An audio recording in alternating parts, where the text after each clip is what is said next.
This is Lisa from Mobile Tech Review, and excitement hot off the presses at CES 2016. We have the Lenovo ThinkPad X1 Yoga.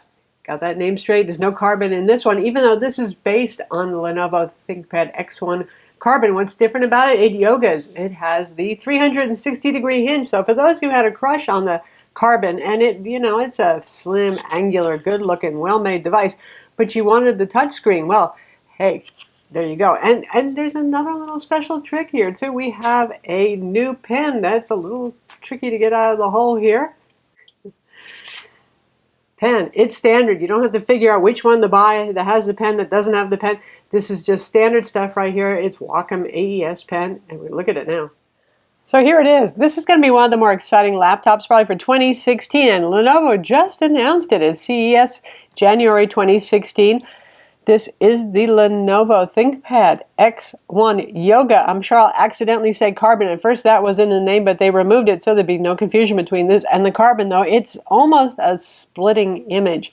This is a 2.8-pound Ultrabook with the Lenovo Yoga-ing 360-degree hinge, the lift and lock keyboard, so the keyboard keys won't wiggle when you have them facing outward. Skylake processors inside.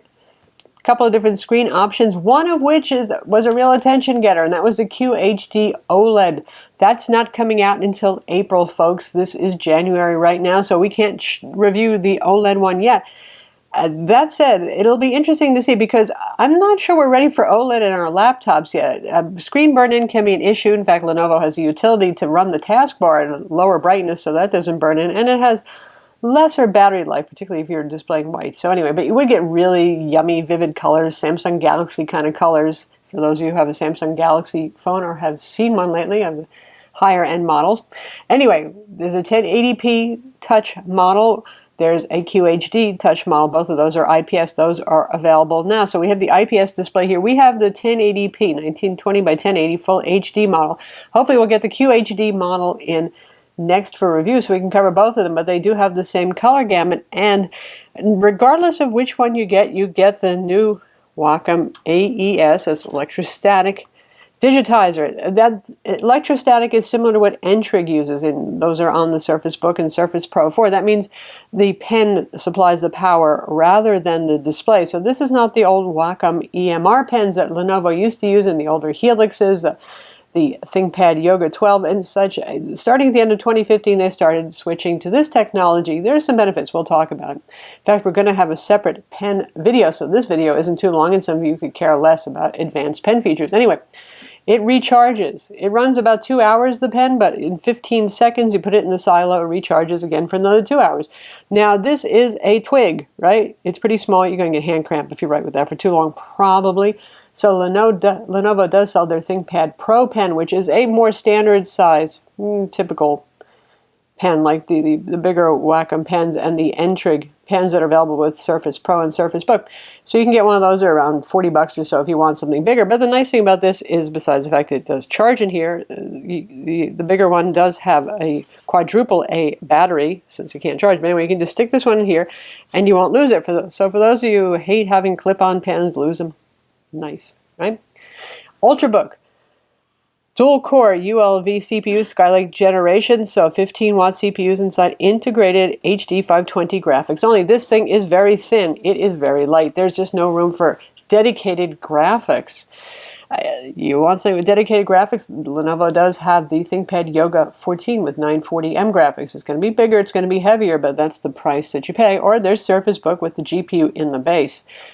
Different can of worms there, different kind of device. Bottom here, this is what it looks like. Phillips head screws holding it on here. Some clips, not as tenacious and obnoxious as the Consumer Yoga line. It's not too hard to remove. And something this thin, it's always been kind of gymnastics inside for Lenovo to fit all the internals, and these keep getting thinner and lighter from the Carbon heritage. So you do have an M2 SSD slot in here. The RAM is soldered on. The wireless card is socketed. If you take this off, you can get to the 45 watt-hour battery. So there's some serviceability inside. Ventilation over here. And this is actually the hot spot on the bottom. This does not get burning hot, but it'll get noticeably warm just right in this area right here. There's more vents right over there. Now, what's going on here? See this little door right here? Isn't that interesting? Pop that off, and that's where your SD card slot is, and your micro SD card slot, and a SIM card slot. Now, they will all have the slot. That doesn't mean they have LTE-A. That is optional. Right now, the only ones that are available on Lenovo's website are pre-built models. None of them have it. They will offer more options and customizations in February. So for those of you who really need that and don't want to use a USB LTE dongle, that'll be available. Clever way of, hiding it there. You got to hand it them. Ports. Good set of ports on here for something this thin and this light as well. And being a business machine, well, you expect a lot of ports. That's the OneLink / charging thing here. That's their new OneLink dock connector. Mini display port right there. USB 3.0, that's sleep and charge. And you can control that in software, whether you want that to be enabled or not. Your power button there, that's where the stylus lives. Volume controls, should you use it in tablet mode, so you have access to them easily without having to get to the keyboard. Combo mic headphone jack, and 2 more USB 3.0 ports, and a full-size HDMI, and a lock slot right there. So pretty good set of ports. Some people have complained there's no USB-C. Right now, just a couple of models have USB-C, and in a year, probably there'll be a lot more peripherals and it'll be a lot more exciting. Lenovo wanted this to be a machine that had things like full-size HDMI and DisplayPort now, because that's what folks in business particularly are using, and ThinkPads are business-facing. So honestly, I've reviewed a couple of USB-C laptops, and it's kind of a pain trying to get dongles and adapters and all that sort of thing. This is something you can just pick up and run with. But I know some of you kind of really want the USB-C, and sorry, it just ain't there. This is not cheap. ThinkPads are not cheap in general, but this is particularly expensive. The base model is around $1,440. That gets you a 1080p touchscreen. Like I said, all of them have the pen. Core i5, 8 gigs of RAM, 256 gig SSD. And if you want to move up to the Core i7, now this model right here is a retail model, so the stores like B&H Photo Video, Micro Center, Fry's probably will start carrying this. List price is around $1,800 to $1,900. Ouchers, yeah, right? So for those of you who think Surface Book is expensive, this is just about as expensive. Anyway, that's going to get you a Core i7, 8 gigs of RAM still, 256 gig SSD. This is available with SATA or PCIe interface SSDs. PCIe is the faster. I really wouldn't make too big a deal of that. I mean, most of the time we don't spend a lot of time transferring files back and forth where it's really going to make a difference for most people. Anyway, this one, in theory, should have PCIe, but this retail model actually has a SATA drive. So 256 gig SSD, 8 gigs of RAM, Core i7, 2.5 gigahertz, 6500 U CPU, and around $1,800 or so. 1080p display on this. Now, Lenovo on their website has an interesting quick ship model that is the same price. Oh, this one comes with a 3-year warranty and the 65-watt power adapter, which will charge it up a little quicker. Anyway, Lenovo also has one that's the same price that probably a lot of consumers are going to go for. QHD display for those of you who want the higher resolution, 512 gig SATA interface SSD, standard 1-year warranty on that one. So, yeah, not cheap, more expensive than the X1 Carbon, which used to be a very expensive product, but the price has been coming down on that a lot lately. If we take a look inside, you can't really open it with one hand. It takes 2 hands. Some folks I know are bothered by that. I'm going to unlock it with the fingerprint scanner, but fingerprint scanner is a nice rest your finger on it, like the recent model iPhones and the Samsung Galaxy S6. No more swiping over the slit, which was always a dubious proposition right there. And there's a little line right above it. That's a little green light. It lights up, so even in the dark you can see it. Nice touch there. Lenovo really just put all sorts of good touches on this thing, honestly. Fantastic keyboard, really nice keyboard. It's Lenovo at their best. Lots of key travel, the smile shape, ergonomic keys. It's lovely. It feels good. Trackpad is centered under the space bar. I always find that helpful and easier for typing. It is backlit with 2 stages of backlighting. Typical of ThinkPads, you press down the FN and the spacebar key to turn your backlighting on and off and just the brightness levels. The trackpad, also excellent, and it actually has software for settings, something that's been disappearing lately, especially from the better kind of Microsoft signature style software loads that we've seen on some of these machines, like on the XPS from Dell and all that. So I'll show you the settings, but really very good trackpad. A very slick surface, so those of you who like the the MacBook kind of slick surface, you're going to like this. It's great. Like it a lot. TrackPoint is here for you long time ThinkPad fans. You get discrete dedicated hardware buttons there for the TrackPoint, but not for the trackpad. So the trackpad is just your usual clicky. It's an audible click. It's not a cheesy, rattly click. I know, even with ThinkPads and their higher end machines, generally, Lenovo's gone through some kind of rattly trackpads. This one doesn't rattle at all. So it's good stuff here. And it is lift and lock. So if you yoga it and you turn it into a tablet or a tent mode or anything like that, of course it's going to disable the keyboard. They all do. But you see how the bezel moves up around it, so the keys are kind of flush. So they're not sticking out. They're not wiggling. The trackpad still will click. That's interesting. Sometimes it seems to lock, sometimes it doesn't. These buttons will click, but they won't do anything. So it's a little less squirrely and weird feeling than something like the consumer yoga. And in contrast, this is the Lenovo Yoga 900, a consumer yoga rather than part of the ThinkPad line with the flashy watch band hinge, and very pretty and very light. So the keys on this, no bezel moves up around them to make them feel less weird. And you know, they're deactivated, but you can still type on them, basically. Everything is still active, so that's the difference there. Now the display, this is a 1920 by 1080. That's a full HD touchscreen with the pen support right there. This is what Lenovo calls their anti-glare. Notice it still does reflect. It's not super effective. It creates maybe the slightest bit of a milky haze, but not too much.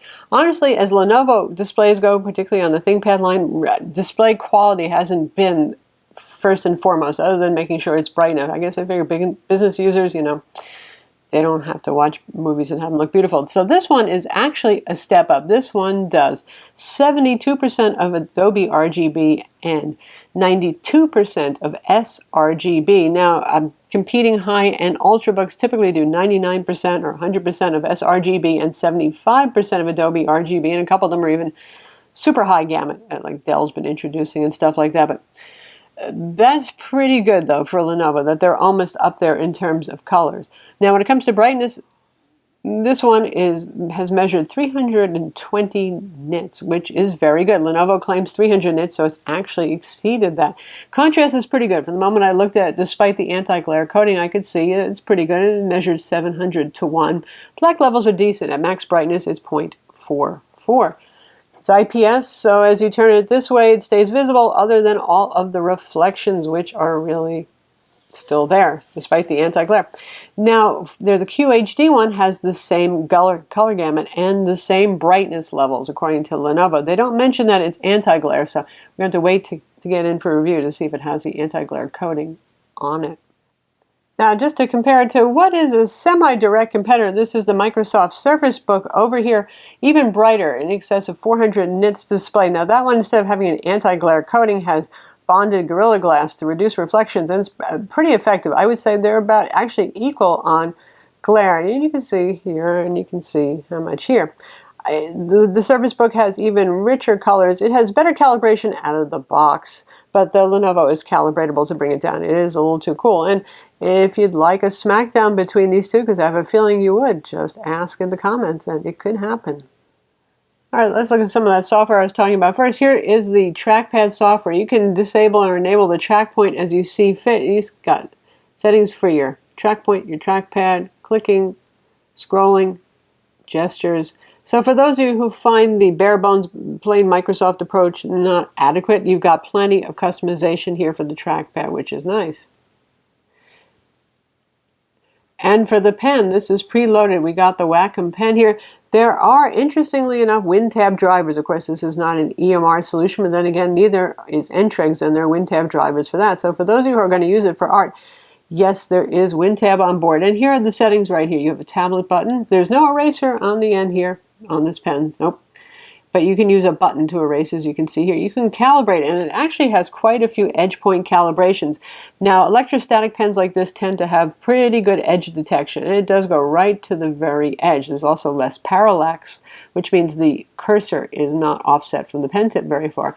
And you've got pressure sensitivity here called pen tip sensitivity. This does not have tilt recognition.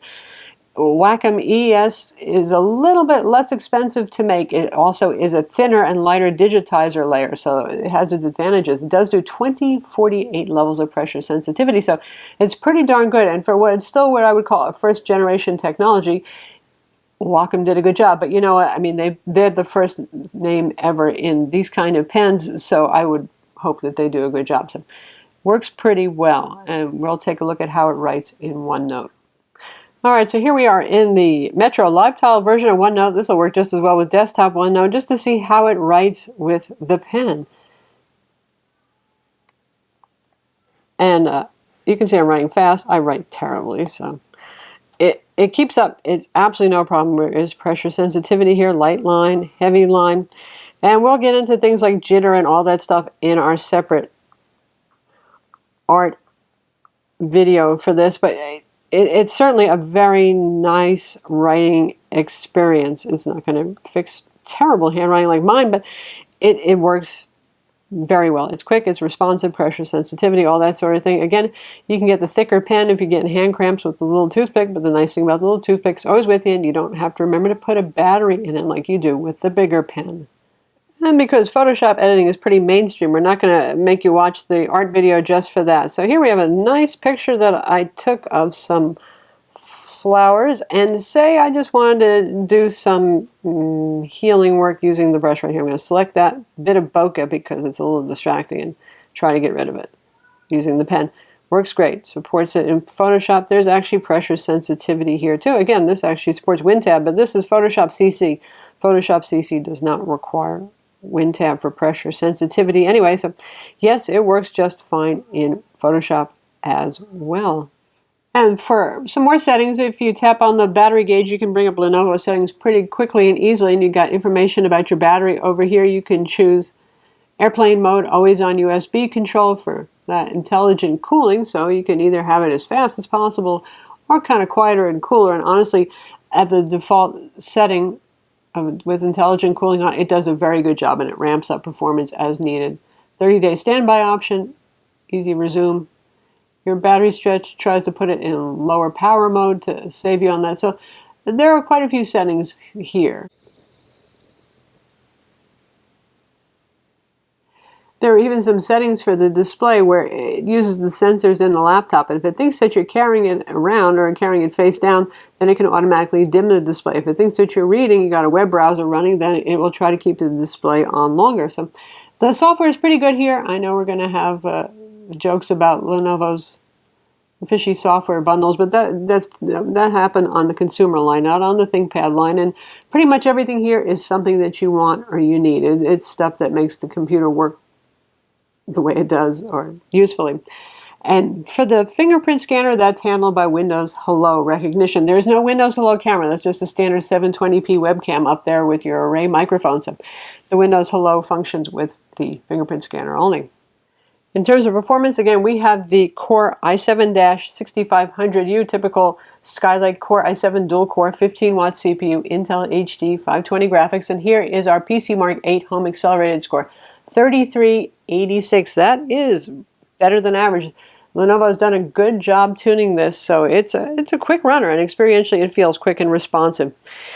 W Prime computed pi in 16 seconds. Again, that's pretty good. Usually somewhere between 16 and 16.7 is what we see. So, Geekbench 3, 3329 single core, 7070 for the multi-core test. So, good performer there. The SSD, again, we have a SATA interface. Samsung made SSD here, and the speeds are average. Nothing to write home about, nothing to get excited about, but certainly adequate, certainly quick enough. Intel dual band 8260 AC Wi-Fi, that is Wi-Fi AC with Bluetooth 4.1 is standard. Optional will be WiGig, which is 802.11ad. That's a 60 gigahertz unlicensed spectrum. That's very, very high spectrum. Wireless, mostly for wirelessly connecting to peripherals. It's not so much for getting your internet connection. Anyway, that's going to be optional. That doesn't really work through walls and stuff like that. It's there if you're interested in it. Anyway. It has a 4-cell, 45 watt-hour battery, and a pretty standard charger is included. This is what the charger looks like. Now, ours ship with the 65 watt, not the 45 watt. Maybe that's what you get for your $1,800 versus some of the other configurations that are available anyway. That would just make it charge quicker. Lenovo does do a great job of quick charging, so this charges quicker than the average laptop. Now, this is 4-cell, 45 watt-hour battery. Lenovo claims 11 hours on a charge, and maybe if you had it at 20% brightness and we're doing very little, but in our test, it's more like 9 hours. Now, the display isn't dim by any means, so 50% brightness isn't bad, but I noticed that it really doesn't ramp up till you hit about 60%. It tries to keep it pretty conservatively dim there. So 50% brightness, just doing simple productivity work, 9 hours is not a problem. Even some light sketching in a program like ArtRange, that doesn't seem to draw the power too much on it. If you get the OLED one, Lenovo says 2 hours shorter battery life. That's the price you're going to pay for that pretty vivid, high contrast OLED display when it's available in April. So good battery life, not world-class stunning, competitive again with Surface Book. Imagine that. So there it is. For those of you who want the ThinkPad X1 Carbon to be a convertible and even to have a pen, you got it now. It's really light. It's extremely well made. Typical ThinkPad. I once dropped one on our wooden floor and dented the floor, not the ThinkPad. I'll never forget that. So I try not to drop this, mostly for the safety of our household, not for the device. It's versatile. It's well made. It has a fantastic keyboard on it. A pretty decent display, especially for a ThinkPad. Like I said, beautiful displays are not their focus, but this one is pretty good. I'm not real fond of their anti-glare coating that they use. Makes it look a little bleh, particularly on the camera. In person, it does look better, but it's, even if you're not a ThinkPad person, I think a lot of people like that Carbon X1 look. It is a good looking machine, and it's certainly an easy one to recommend. And again, for those of you who want to know how the pen works for art, we're going to have a separate video where we go in deep dive and compare it to N-Trig and classic Wacom EMR pens as well. So that's the Lenovo ThinkPad X1 Yoga.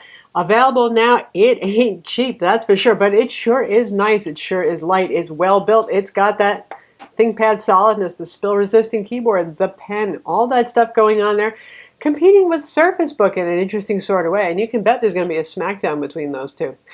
Anyway, definitely a recommended machine if you can afford the price of entry. I'm Lisa from Mobile Tech Review. Be sure to visit our website for the full written review and subscribe to our YouTube channel for more cool videos.